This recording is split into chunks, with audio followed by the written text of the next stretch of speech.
Hello everybody and welcome to Teyvat Historia. In this video we're going to try something a little bit different. In the past I've prepared more, we'll say detail-oriented, scene by scene almost breakdowns of some of Genshin Impact's questlines. But instead, with Hidden Dreams in the Depths, what I'm going to do is discuss my thoughts on the quest and dig a little bit into what I liked, what I didn't like, and also I'm going to take a little bit of time to address any questions that you all may have had. So, without any further delay, let's get into Hidden Dreams in the Depths. First, Hidden Dreams in the Depths overall is some of the best storytelling we've seen in Genshin Impact thus far. The story was truly a 10 out of 10 experience, I think, for anybody who's really invested in the story. To me, it was really up there with the likes of the Raiden Shogun's second story quest. It really hit like that for me. There was a lot of deep lore that was addressed. There was a lot of little details that were finally revealed for us, whilst leaving the door open for further mysteries to be explored. Particularly with regard to what was going on with the Yakshas. Probably one of the things that I found to be the most interesting about this questline was the time displacement. All of the characters that were down there, particularly some were more affected than others, but the time displacement gave each of the characters a different perception of time as it went by. And it also stopped them from getting tired for a time. It stopped them from needing to eat for a time. All of that I found to be really interesting, particularly as we're starting to see the concept of time become more and more prevalent throughout the story. So ever since the introduction of Kairos, when we first went to Enkanomiya, this theme has continued to take hold more and more, and I think we're probably going to continue to see that. And we're even kind of continuing to see more and more mentions of this idea of like the higher power, which was again another thing that was mentioned in Impaired Ex Umbrosa. By I think A mentioned that Makoto may have gotten involved with a higher power in order to produce the seed that was planted that put the sacred Sakura tree in the past, that everybody just always knew to be there except for A. So this is a growing trend, a pattern that we're starting to see more and more. I personally love time stories. They're some of my across all the different genres of writing and movies and television, anything that has anything to do with time travel is something that I've always loved. For now, there's not a lot of conclusions to draw because we're still too early on. But what I would say is I find it unlikely that Kairos is not involved in what was going on with the time displacement on some level. Whether or not it was an actual intentional involvement, or if she got involved after the fact, or potentially even she helped them to build that realm in the first place. We can't really know for sure right now. It's right around that time that the Traveler and the Sibling were taken and separated by the Sustainer of Heavenly Principles, and so our Sibling was divided and left to the Abyss, and we find our character awakened in the present day with Paimon, and I still think Paimon is related to Kairos in some way. I don't necessarily think that she is the embodiment of Kairos, but she may be part of the divisions of Kairos. Something that I've seen as a little bit of a criticism about this story quest is some of the camera angles that they had. Particularly there was one that kind of like came in low on Yelan, but I want to say what that was really intending to get people to focus in on was her vision in that scene, or at least in one of them in particular. I honestly can't even think of any other ones outside of that one off the top of my head. I definitely remember the one that focused on her vision. That's how I took it immediately. And if you go back and you review Yelan's vision story, the comment that was made as that scene panned down towards her vision, you kind of get the sense that something bad happened around the circumstances of her earning her vision. For a long time relied on her charisma and trickery to kind of win the day, and at some point whilst working for Ningguang, Yelan also had a number of people that worked with her. Until one day they got involved in something that was a little bit more dangerous than usual, and her normal tricks did not really work. And one by one, all of her companions were eliminated, and she was the only one that returned. She didn't even return to Liyue for a long time out of shame, but when she finally did, she went into kind of this training frenzy and was learning how to shoot like levels above what she had ever done in the past, such that she locked herself away training so intensely that when she returned, her fingers were bleeding. And then she met with Ningguang and shot an arrow at the sky and was rewarded a vision for her, what seems like her determination to go forward and prevent loss of life in her future endeavors. You could really still see that reflecting in her actions throughout Hidden Depths in the Dreams. She's very concerned with protecting the loss of life of her companions. She very much doesn't want to lose anybody, and she absolutely is unwilling to allow self-sacrifice of her companions. And so that, you know, whilst they specifically mentioned that that was something that she has dealt with in the past, it's not clear right now whether or not that is also overlain with the events that led up to her earning her vision. But that is definitely what that camera scene where it panned down low on her vision, it was really not meant as like a fan service thing. It's not what that scene was really about. Another thing that I found really interesting about this questline was Paimon. So Paimon, once the I guess the spell was wearing off, whatever was going on that was sealing them from becoming tired despite being there for a long period of time, Paimon was the first one to kind of really start coming down from that, or I think one of the first ones to start coming down from that. But when she did, she took it much harder than everybody else. We can't really say for sure why that was the case, but I certainly feel like that was not without reason. They definitely were intending to draw our attention to the fact that Paimon was more tired than everybody else, but to what end we don't really know yet. I think the idea of that is certainly to continue to build the intrigue as to who is this character, so that we are steadily not forgetting the kind of unusual and convenient circumstances that resulted in us finding her in the first place. The fact that a character who may or may not be an extension of the god of moments or time, or however you want to look at that, was one of the ones who was most affected by the reduction of the time protections that they were being afforded in the chasm, I find highly suspicious. And another thing that I think was really suspicious, and some of you might know where I'm going with this, is the moment where Paimon refused to look through the doorway.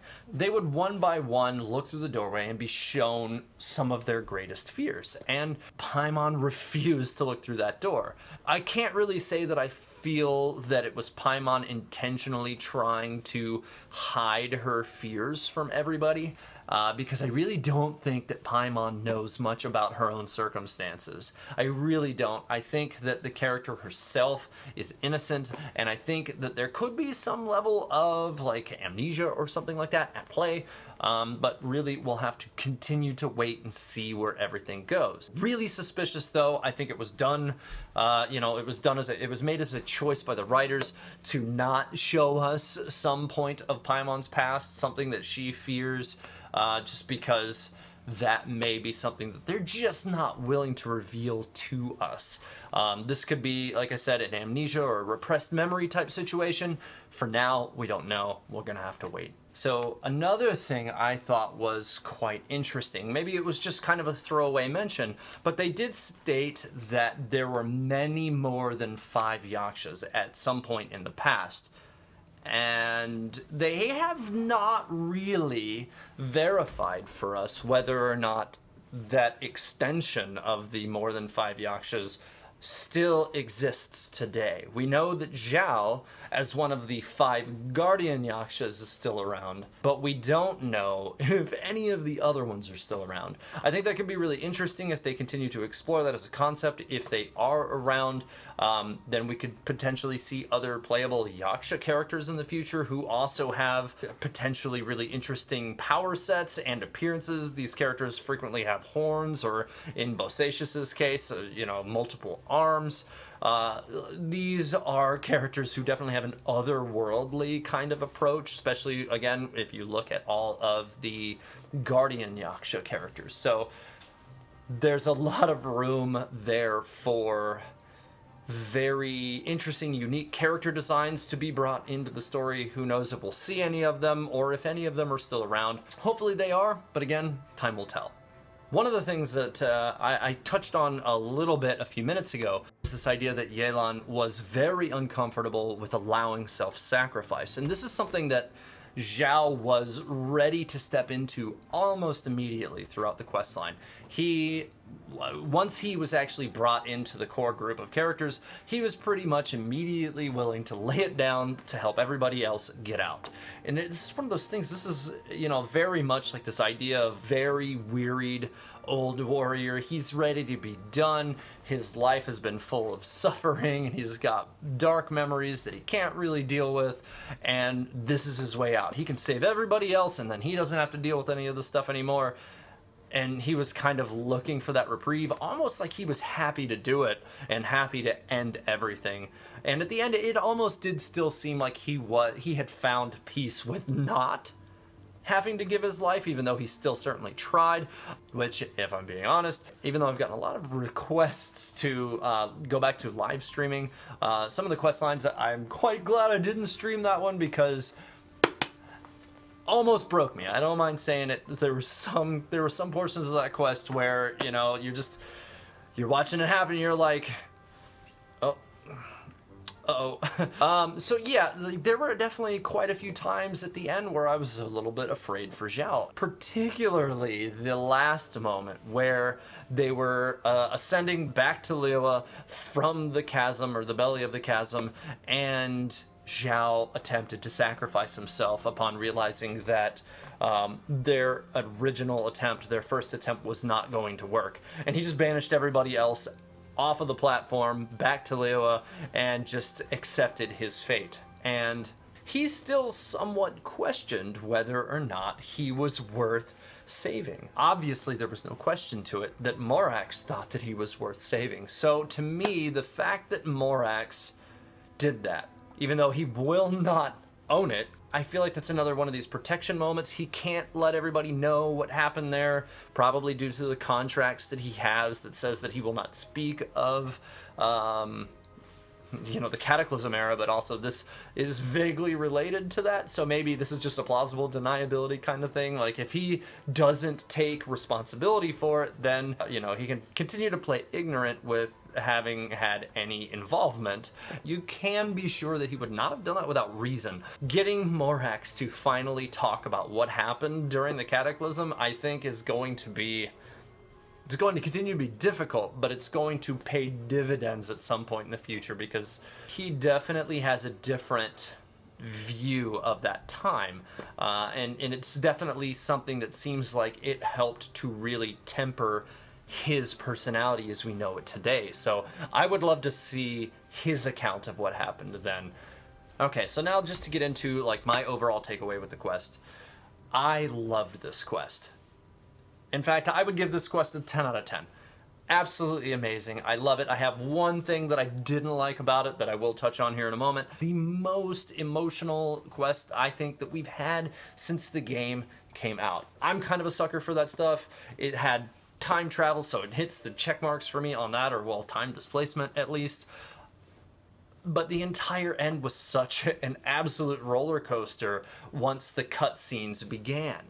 We had Yelan and Xiao working hard to get everybody out. We have these dark spirits following them on the way out, particularly when we got into the scene, the cutscene that's now actually been released as a standalone to YouTube as well, where we saw the circumstances around how Bosacius became sealed in the chasm, how he struggled with his descent into madness. He did not even remember who he was, which was really tragic. He was still firmly fighting for the survival of Liyue, but he did not know who he was until really near the end. And then we see like that cut to Bosacius and the other Yaksha, and how they were all close at one point, and then we saw how the madness impacted each of the others, which was incredibly tragic. It gives us some really great insight into Xiao's history and why he is so distant from everyone, particularly where the darkness that he has absorbed, the karmic debt, and how it impacts other humans, because it has a very negative impact on those. And that's something that we can also see when you see how they've talked about Yelan's ancestors throughout that quest line. One was trapped with Bosacius, the other one fought alongside Bosacius for a time, returned to Liyue, and slowly went mad as well. So we have found out that vision holders are somewhat less susceptible to the consequences of the karmic debt, or at least how they impact mortals. So that is also an interesting little tie-in that they've been working in more and more, just to remind us that, like, hey, the Traveler and other vision holders that are traveling alongside Xiao will probably be fine. But the more we've learned about Xiao's past, particularly through this quest line, certainly establishes him as one of the more tragic characters in the game. And I just for a moment allowed myself to suspend disbelief and believe that this was it. We were about to watch one of the playable cast characters from the game die, until a character who had previously not been established in the storyline showed up and dragged him back out. So I appreciated the way they did it. Okay, so the one thing that I didn't really like about this quest, and it's kind of a small thing, and it's why I would still say that the quest is overall a 10 out of 10 for me, is, and I don't want to be one of these people who like harps on voice acting type stuff. Yes, I played the game in English, and I feel like for people like me, I prefer to play the game in English if it's available. It allows me to pick up on the subtlety of emotion that's delivered in the moment that can be difficult to translate through text alone. I stick with the English dub over to eliminate that possibility of missing those subtleties. And the only time I was really taken out of this questline was, and I believe it was, Bosacius's voice.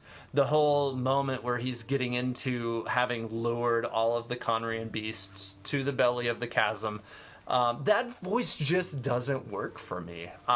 Every time Genshin Impact has used that particular voice, and I think there's been a few times now. I want to say back when Ito came out, there was another voice that was a lot like that we also heard there. Every time they've used that voice, it takes me out of the moment. I would have liked to have seen that just done differently. All of the other voice acting throughout the questline, really throughout most of Genshin Impact, has worked for me. I really don't have a problem with anybody else, but that did not work for me. Sorry. Okay, so the last thing I want to get into for this video, about 6 days ago, I put up a community post, and I asked for you all to leave questions that you may have had about the quest line, and I'm going to take a little bit of time to address some of those questions. Obviously, I can't hit them all because there's just too many, but whenever we have new quest line add-ons, I am going to do my best to address as many of them as I can. The first question, asked by Colorless Guard: why did the Traveler get that random headache as everyone was escaping to the surface and fighting off those spirit ghost-like creatures? Who or what could have caused that? Also, in the 2.7 trailer, we got a close-up shot of the Abyss Twin inside that domain that never happened in the actual quest, if I'm remembering correctly. You're not remembering correctly. That did not happen. I was also waiting for that moment to occur, and it didn't.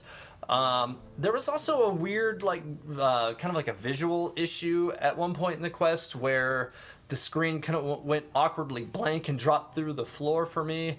If I can find the shot, I'll put it in the video up here. But so maybe that's where it was supposed to go, if it was going to happen at all. I don't know what happened there. Maybe, again, it's not the first time that they've done some little fake outs with some of the promotional materials versus what we saw in the quest. Maybe it was just cut out and only used for trailer materials. Or maybe it was actually a scene that was set up when they were going to go originally with a different direction for the story, and then they changed that direction.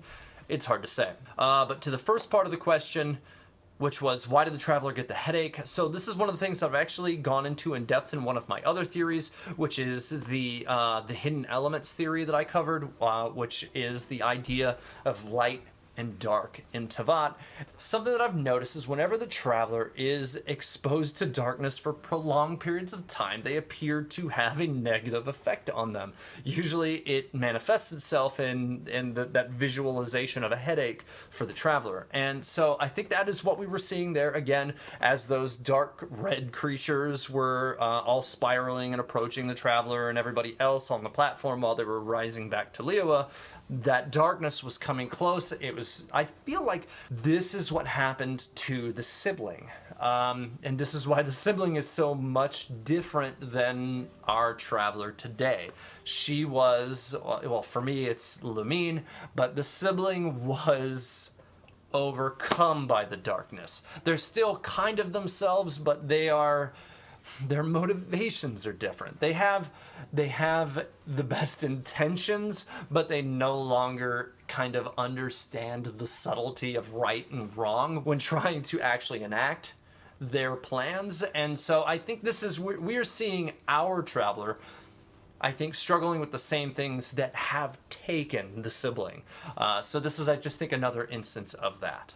The next question by Stella J asks, what is Paimon's actual fear? We can see through the second part that she is scared to open the door. It seems thus that Paimon doesn't want to open the door, considering that Ito, Kuki, Yanfei, and the Traveler opened the door and we saw their fear.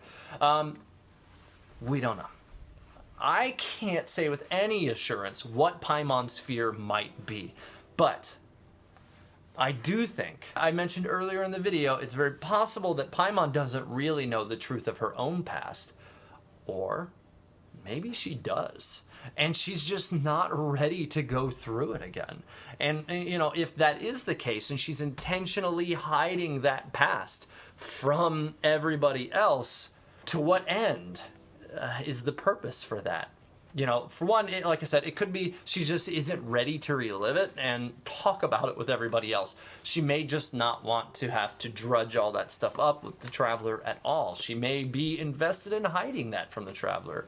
I still don't necessarily think that Paimon knows who she really is. There is at least a possibility that Paimon was trying to hide something from everybody in that scene, but I don't necessarily think it was for any malicious reasoning. Not to get too off topic with the Paimon question that was just asked, however, something that I thought was equally suspicious with Paimon that kind of goes by really fast and might not be something that everybody noticed even happened, but when Paimon got scared and bumped into the Fantastic Compass, it seems to have triggered something in the compass.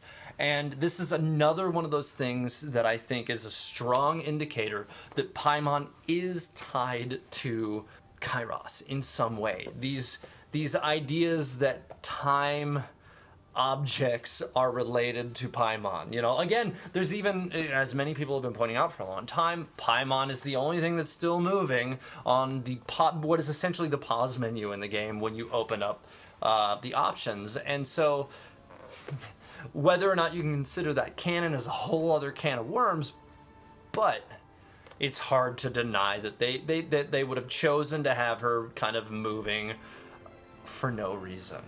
So that was, I think, just as suspicious as her not wanting to see her fears, if not more so. They definitely didn't show us that for no reason. All right, next question. Miriam asks, do we know what Xiao was doing during the battle in the chasm 500 years ago?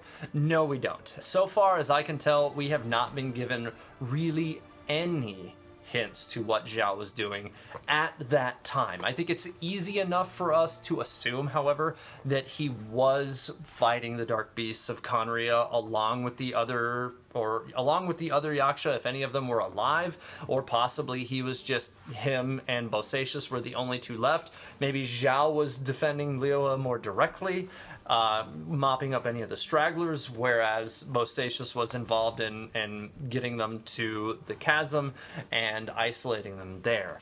Obviously, Xiao didn't even know that Bosacius had done that, and was, he had his suspicions that he may have been the one that had disappeared there, but didn't really know for sure, which is why he went there in the first place. So I think Xiao was more than likely involved in the battle against Conria 500 years ago, but where exactly he was and the circumstances revolving around that, we don't really have any documentation right now. All right, so the last question I'm going to get into was by Rahal on Games.